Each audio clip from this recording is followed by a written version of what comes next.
Dick Whittington and His Cat, an English folk tale.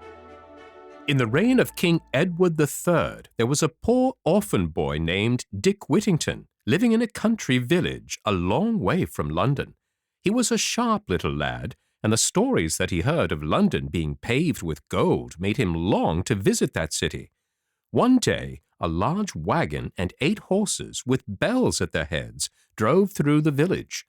Dick thought it must be going to London, so he asked the driver to let him walk by the side of the wagon.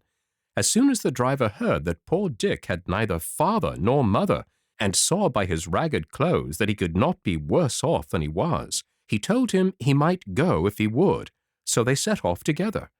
Dick got safely to London, and was in such a hurry to see the fine streets paved with gold that he ran through many of them, thinking every moment to come to those that were paved with gold, for Dick had seen a guinea 3 times in his own little village, and remembered what a lot of money it brought in change, so he thought he had nothing to do but to take up some little bits of pavement, and he would then have as much money as he could wish for. Poor Dick ran till he was tired, and had quite forgotten his friend the driver. At last, finding it growing dark, and that every way he turned he saw nothing but dirt instead of gold, he sat down in a dark corner and cried himself to sleep. Next morning, being very hungry, he got up and walked about, and asked everybody he met to give him half a penny to keep him from starving. At last, a good-natured-looking gentleman saw how hungry he looked. "Why don't you go to work, my lad?" said he. "I would," answered Dick, "but I do not know how to get any." "If you are willing," said the gentleman, "come with me."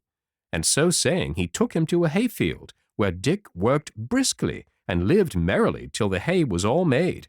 After this he found himself as badly off as before, and being almost starved again, he laid himself down at the door of Mr. Fitzwarren, a rich merchant. Here the cook, an ill-tempered woman, called out to poor Dick, "What business have you there, you lazy rogue? If you do not take yourself away, we will see how you like a sousing of some dish-water I have here. That is hot enough to make you jump." At this time Mr. Fitzwarren himself came home for dinner, and when he saw a dirty, ragged boy lying at the door, he said in a kind and gentle voice, "Why do you lie there, my lad? You seem old enough to work. I'm afraid you are lazy." "No, sir," said Dick to him, "I would work with all my heart, but I do not know anybody, and I am sick for want of food." "Poor fellow," answered Mr. Fitzwarren, "get up and let me see what ails you." Dick tried to rise, but was too weak to stand, for he had not eaten anything for 3 days. So the kind merchant ordered him to be taken into the house and have a good dinner given to him, and to be kept to do what dirty work he could for the cook. Dick would have lived happily in this good family if it had not been for the ill-natured cook, who was finding fault and scolding him from morning till night, and besides she was so fond of basting that when she had no roast meat to baste, she would be basting poor Dick. But though the cook was so ill-tempered, the footman was quite different. He had lived in the family many years, and was an elderly man, and very kind-hearted. He had once a little son of his own, who died when about the age of Dick, so he could not help feeling pity for the poor boy, and sometimes gave him a halfpenny to buy gingerbread or a top. The footman was fond of reading, and used often in the evening to entertain the other servants with some amusing book. Little Dick took pleasure in hearing this good man, which made him wish very much to learn to read too. So the next time the footman gave him half a penny, he bought a little book with it, and with the footman's help, Dick soon learnt his letters, and afterwards to read.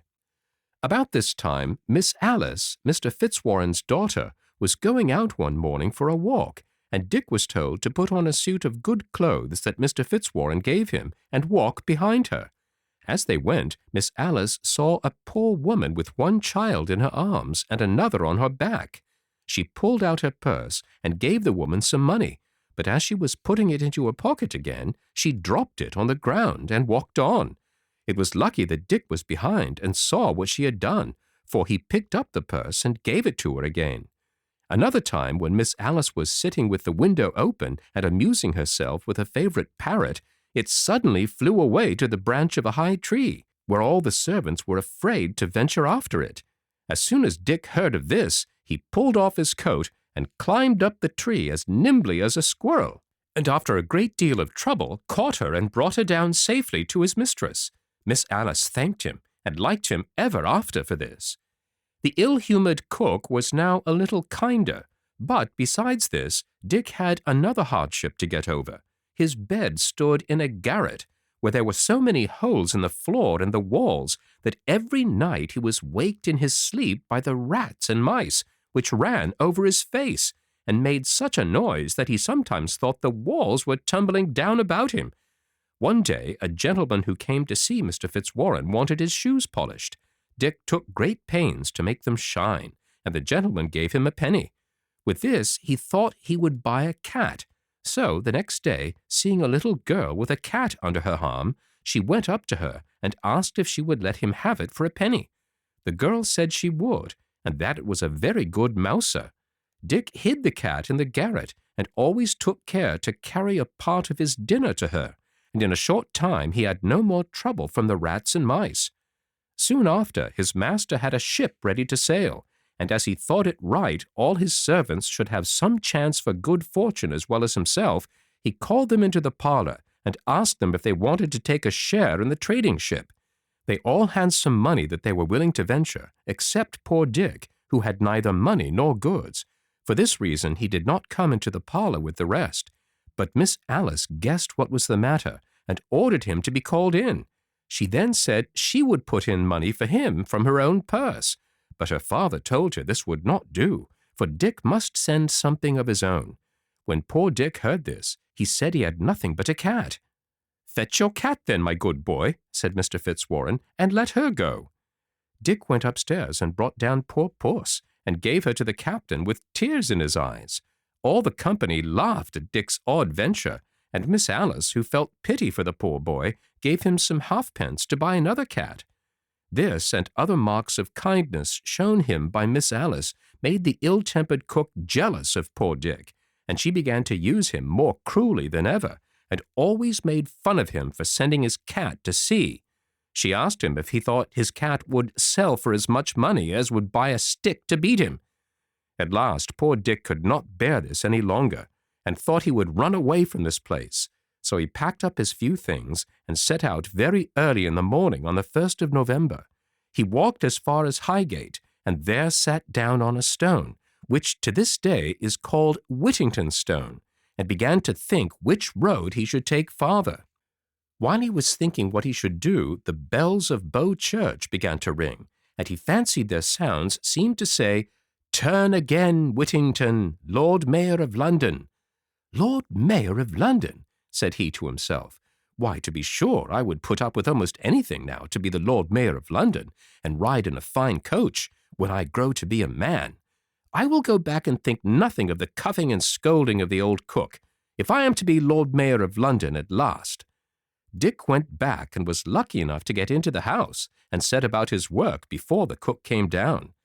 The ship, with the cat on board, was a long time at sea, and was at last driven by the winds on a part of the coast of Barbery.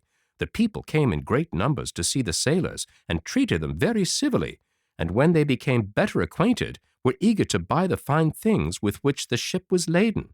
When the captain saw this, he sent patterns of the best things he had to the king of the country, who was so much pleased with them that he sent for the captain and the chief mate to the palace. Here they were placed, as is the custom of the country, on rich carpets marked with gold and silver flowers. The king and queen were seated at the upper end of the room, and a number of dishes, of the greatest rarities, were brought in for dinner. But before they had been on the table a minute, a vast number of rats and mice rushed in, and helped themselves from every dish. The captain wondered at this, and asked if these vermin were not very unpleasant. "Oh, yes," they said, "and the king would give half of his riches to get rid of them, for they not only waste his dinner, as you see, but disturb him in his bedroom, so that he is obliged to be watched while he's asleep." The captain was ready to jump for joy when he heard of this. He thought of poor Dick's cat, and told the king he had a creature on board his ship that would kill all the rats and mice. The king was still more glad than the captain. "Bring this creature to me," he said, "and if it can do what you say, I will give you your ship full of gold for her." The captain, to make quite sure of his good luck, answered that she was such a clever cat for catching rats and mice that he could hardly bear to part with her, but that to oblige his majesty he would fetch her. "Run, run," said the queen, "for I long to see the creature that will do such service." Away went the captain to the ship, while another dinner was got ready. He came back to the palace soon enough to see the table full of rats and mice again, and the second dinner likely to be lost in the same way as the first.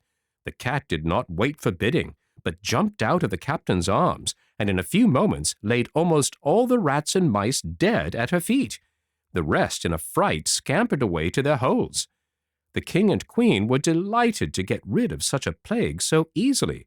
They desired that the creature might be brought for them to look at. On this, the captain called out, "Puss, puss!" and the cat ran and jumped upon his knee. He then held her out to the queen, who was afraid to touch an animal that was able to kill so many rats and mice. But when she saw how gentle the cat seemed, and how glad she was at being stroked by the captain, she ventured to touch her too, saying all the time, "Poot, poot," for she could not speak English. At last the queen took Puss on her lap, and by degrees became quite free with her, till Puss purred herself to sleep. When the king had seen the actions of Mistress Puss, and was told that she would soon have young ones, which might in time kill rats and mice in his country, he bought the captain's whole ship's cargo, and afterwards gave him a great deal of gold besides, which was worth still more for the cat. The captain then took leave and set sail with a fair wind, and arrived safe at London. One morning when Mr. Fitzwarren had come into the counting-house and seated himself at the desk, somebody came tap, tap, tap at the door. "Who is there?" asked Mr. Fitzwarren. "A friend," answered someone, and who should it be but the captain, followed by several men carrying vast lumps of gold that had been paid him by the King of Barbery for the ship's cargo. They then told the story of the cat, and showed the rich present that the king had sent to Dick for her, upon which the merchantman called out to his servants, "Go fetch him, we will tell him of the same. Pray, call Mr. Whittington by name." So Mr. Fitzwarren now showed himself a really good man, for while some of his clerks said so great a treasure was too much for such a boy as Dick, he answered, "I will not keep the value of a single penny from him. It is all his own, and he shall have every farthing's worth of it." He sent for Dick, who happened to be scouring the cook's kettles, and was quite dirty, so that he wanted to excuse himself from going to his master. Mr. Fitzwarren, however, made him come in, and ordered a chair to be set for him, so that poor Dick thought they were making fun of him, and began to beg his master not to play tricks with the poor boy, but to let him go again to his work.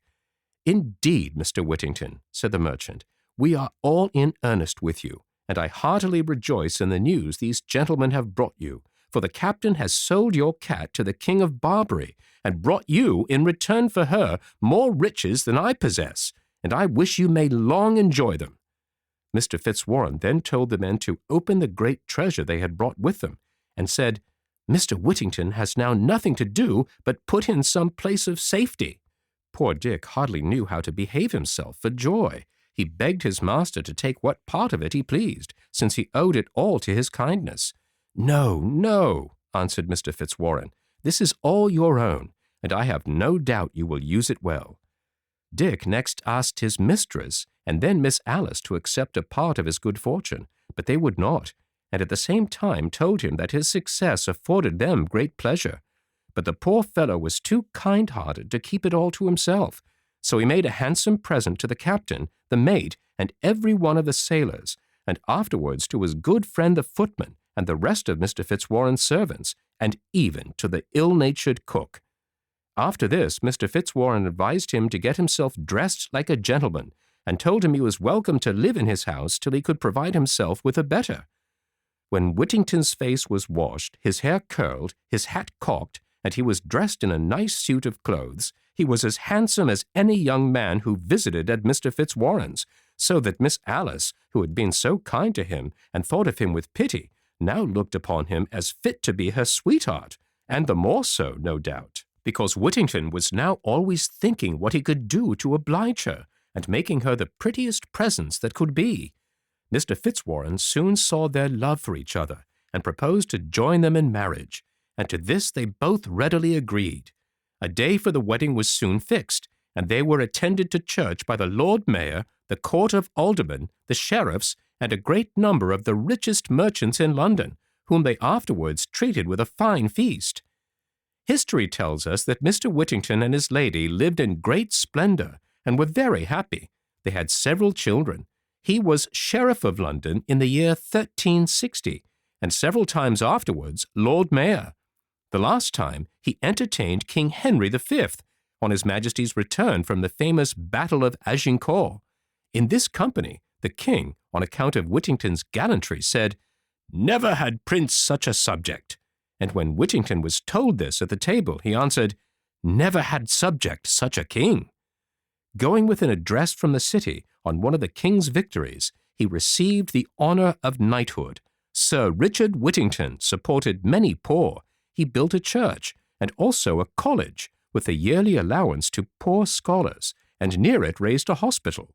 The figure of Sir Richard Whittington, with his cat in his arms, carved in stone, was to be seen till the year 1780 over the archway of the old prison of Newgate that stood across Newgate Street. The end.